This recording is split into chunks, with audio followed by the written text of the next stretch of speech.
So it seems that Europe is going to hide the sun, causing artificial sun eclipses here on the surface.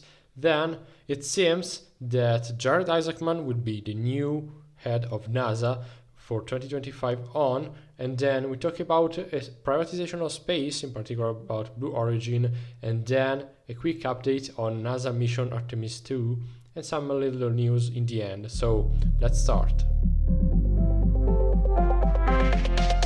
Welcome back on the SpaceInfo podcast. Here we talk about space and everything related to it. If you are passionate about space, astronomy, technology and everything about it, you can join all our social platforms at the SpaceInfo Club or our website at www.spaceinfo.club, where tons of content and a community of experts are there waiting for you. This is the SpaceInfo Club. With the news of a few days ago, today is the 8th of December 2024, I'm recording, and we are going to talk about this man that you see, who is Jared Isaacman, who will be the new head of NASA from 2025 on, nominated from President-elect Donald Trump for his mandate, and it seems that along with a lot of other changes, we have seen a lot of changes in the world of crypto, financial changes, and so on, but this is not the topic of the channel, and we have seen also changes in the administration of NASA. Well, starting from, let's say, the cons, so the drawbacks that a few people are telling and mentioning for the nomination of this person, Jared Isaacman, as the head of NASA, is the main topic is that he has no institutional experience, it seems, at least. So it may be not the most indicated, most fitting person for the role, but well, if you want my opinion and the opinion of the whole SpaceInfo team, yes, we have a team now working on the news and also on a podcast. We have just released a couple of days ago on Friday the 6th. I will put the link here and below to the podcast episode that you can listen on Spotify and also on our YouTube channel, dedicated only to the nomination of Jared Isaacman as the head of NASA, where Josh and Jean are talking about this topic in a dedicated episode, so I invite you to go and listen to the podcast. Well, a lot of people are saying that he has no institutional experience in this sense, so probably he is not fitting for the role, but in my view, I think that a role like this, which is very similar to a ministry role, a political role, or let's say I would say a senatorial role, well, this is not strictly required. I mean, the lead and the vision that he can bring to the agency and, well, to the world, because NASA is the biggest agency in the world, at least so far. Well, this is far more important than his experience in the institutional world. Well, I mean, if I had to choose between someone who has a strong leadership, a strong vision, may be correct or wrong according to your thoughts and also to your vision or not, but he has, it is a fact, a strong vision for the future of space, and he is strongly committed to it. Well, this is far more important than an institutional role and an experience in this sense. We have seen in the past how strongly institutionalized people behaved, and the track they drew for the agency. And well, today we are with an SLS basically diving and drowning in the waters of space, basically, because we have seen that private companies like SpaceX has successfully performed and also guided the society and the whole space environment through privatization successfully. Well, I have to mention again, I promise one mention only for Boeing Starliner. Well, progress continues, and we have seen the result of the strong institutionalization of projects by NASA. So yeah, probably this is a key point for the future, and things will change. So I'm strongly favorable in this sense. For sure, we have to see what this man can do for the future of the agency and for the whole space industry. But this is a matter of the future, and we can only see. So going on with privatization of space, just a mention for Blue Origin. Again, we also have released a dedicated podcast episode this week talking about this topic, so I won't annoy you with much details. I again invite you to go and listen the words by Josh and Jean about this topic. Well, Blue Origin has successfully completed its 28 missions to space with its rocket launching the New Shepard, part of the New Shepard program for sure, launching 6 so-called, I wouldn't call them astronauts because, well, that's not, according to the definition, they are not astronauts as a fact, but among them we can find American Andreelli, who is probably the most famous person about in this group of 6 in the space field.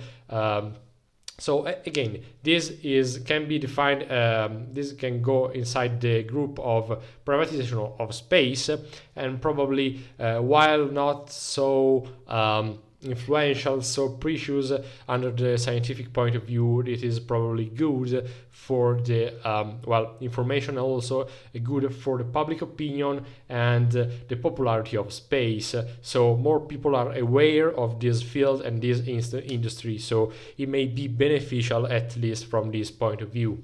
But again, this is not a matter of astronauts. So let's pass on to something much more interesting, and that's about the Artemis campaign and the Artemis program.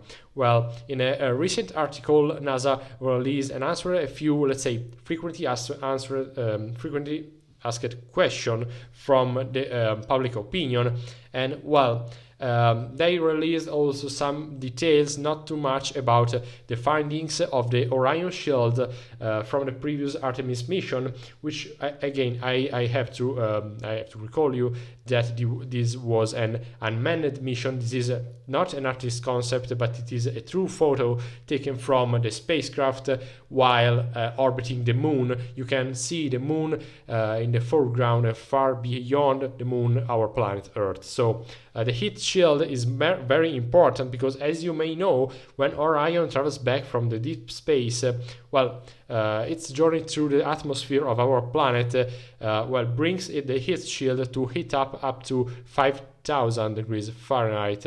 So you can imagine how fast it can go. I can tell you that it is for sure hypersonic, so faster than Mach 5. So the speed is very fast. It's very fast basically, and also the heat generated due to the friction of the increasing density of the atmosphere. So this is the cause, the primary and basically the only cause of the heat generating on the heat shield, and that's why this component is crucial. Is probably one of the most important. It's for sure one of the most important components of the whole spacecraft. So they found basically some cracks, some weak points in the shield. So they decided to study deeply this component and see the safety impacts of this crack, these little faults in the shield. So the Artemis 2 test flight will be NASA's first mission with a crew on board the Space Launch System. And also for sure the Orion spacecraft, so will pave the way to land astronauts to the moon with the subsequent mission, which is Artemis 3. So the 10-day flight will help also to confirm all the spacecraft subsystems are correctly performing. But before this mission, more details and more studies have to be conducted on the heat shield. So it seems that the faults, the failures, and they are not really cracks in the ablative material, are not so worrying for the people who are studying them, but for sure they cannot be neglected. We can all remember the disaster we have experienced in the past when neglecting this kind of faults. So we'll see in the next weeks. So now passing on Europe, this was a very interesting week for Europe. Let me know if you want to know more about a couple of launches we are going to talk about now. So in the next week I can give you, I can talk Josh and Jean probably about Sentinel-1 and also Proba-3 spacecraft, which have been launched this week for the European Space Agency. In particular, Sentinel-1 was the mission launched on the 5th of December aboard Vega C around 22 and 20 Central European Time from the ESA spaceport in French Guiana, particularly from Kourou. It was on top of the Vega C rocket, and this is a very important mission for the whole Copernicus program. As you may have seen, I also invite you to go and see the video interview we had made with the Airbus Space Divisions in 1 month ago, where we talked with experts directly from the Space Division of Airbus, talking about the Sentinel-2 program, part also of the Copernicus program. We talked about Sentinel-2C, which is a new spacecraft, part of the Sentinel-2 microconstellation. Today we talk about Sentinel-1, and also ESA General Director commented as one moment combined two great European achievements today: the third launch of Sentinel-1 satellite and the third launch of Vega C, marking a triumphant return from both flagship European projects.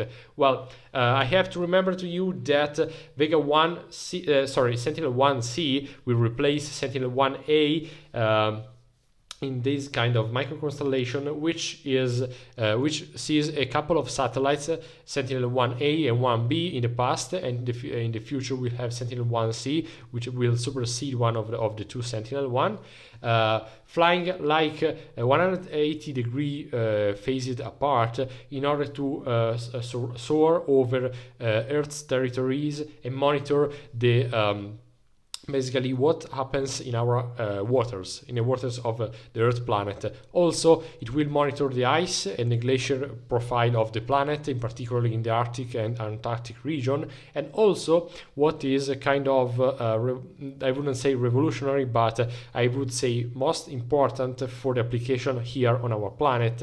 It will be able to monitor and also to make available for free the data of all the ships that are sailing on the seas.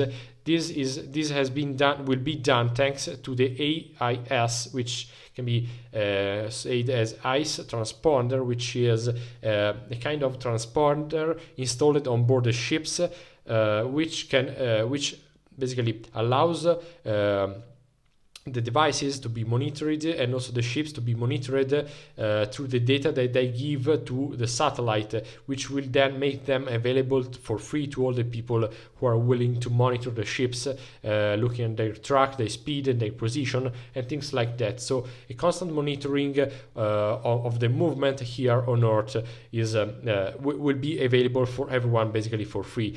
Just a little note about this. This will be done by a satellite which will be flying on orbit, and once placed on orbit, the amount of propellant and amount of energy needed to keep into orbit will be very, very small.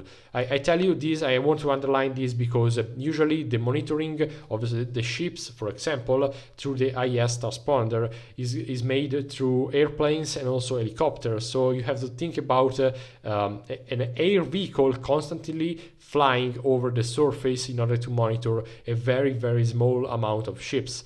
This is a huge save in terms of money, technological efforts, and also energy to monitor a huge number of ships, just to make an example of the application of this kind of technology for sure.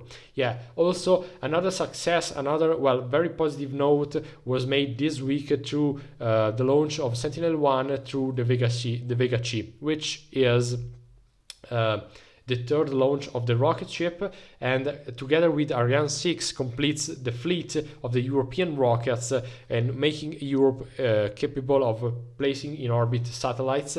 And in particular, Vega C allows Europe through its 3 solid boosters and then 1 liquid stage to put into orbit something like 2,300 kilograms of payload. And this is again, this is thanks to a rocket which weighs like 210 tons. So for the more nerds of you or the more expert, you can see that the percentage of payload compared to the overall amount of weight of the rocket is always around the 10% of the payload. So this is physics, and so I invite you to go and visit our website, where we make available courses and informational material if you want to know more, in this case about rocket, because this is physics, this is engineering, and we have a lot of free and also premium educational material in this sense. So you will find this very, very interesting on our website. And then last news of the week, Proba-3 spacecraft. Well, there will be 2 spacecraft which have been launched this week, not on board of a European rocket, but on board of an Indian rocket. In particularly, Proba-3 lifted off on a 4-stage PSLV-XL rocket from Satish-Dhawan Space Center, which is located in Sriharikota, which is in India, and also, yes, December the 5th, so this week, and the 2 spacecraft were stacked together from for sure from inside the fairing, and also they are still stacked together now that they are soaring, they are flying into their orbit, because they are experiencing their commissioning phase. So very preliminary checks from the ground are going to be performed, and then they will be released, and they will fly in close formation, something like 150 meters distant from each other. And the revolutionary side, the peculiarity of this mission, which is the most important thing you will see and hear in this episode, in this video, is the fact that they will cause artificial sun eclipse here on the planet. And so maybe you are wondering why people, scientists, may will to cause this kind of phenomenon.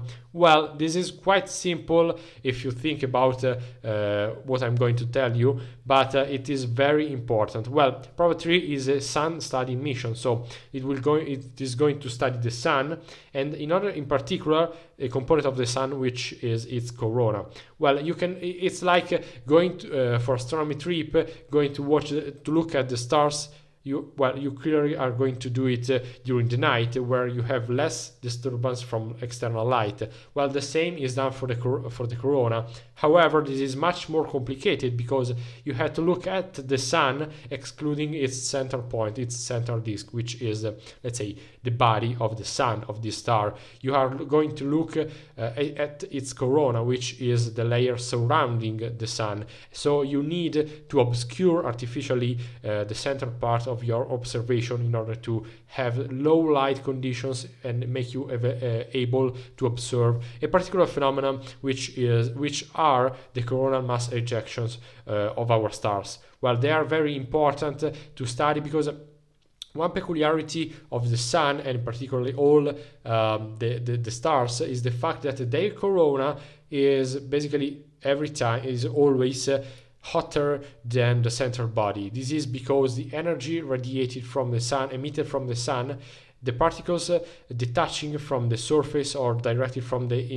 inside body of, in this case, the sun, have some sort of temperature. But when they are ejected, so they are in the coronal region or ejected to space, the only means they can use to exchange heat with the external world is radiation. So they can only radiate their heat into space. They have no conductivity and also no convection in order to exchange heat, because there is no medium in direct contact with them. So they are very hot particles, and studying them will allow us to study also their impact on our everyday life.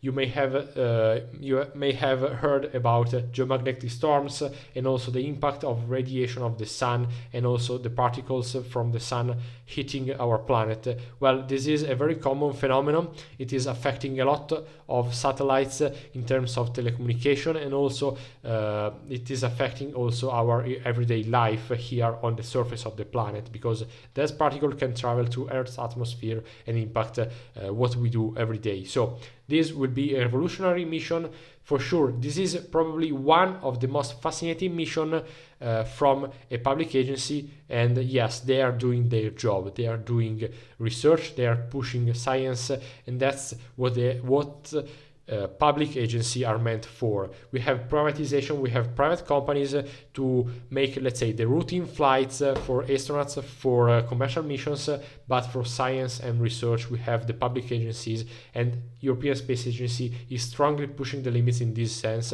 This is going to be a revolutionary mission if everything works as expected, because as a first in this field, it is not granted that everything will go as planned. They are still in the commissioning phase, checkouts on the satellites, and also then checkouts in their relative movement will be performed, and then the nominal phase, the scientific research phase, will be performed, and then we will know if things can work, and we will be able to study the sun and our planet. So that's all for today. Again, thank you for listening to this point. If you are come up to this point, please leave a sun emoji in the comments so I know that you appreciate it and I know how to bring you further content. I invite you to visit the SpaceInfo.club website for further content and follow and subscribe to this channel. Thanks and see you next time.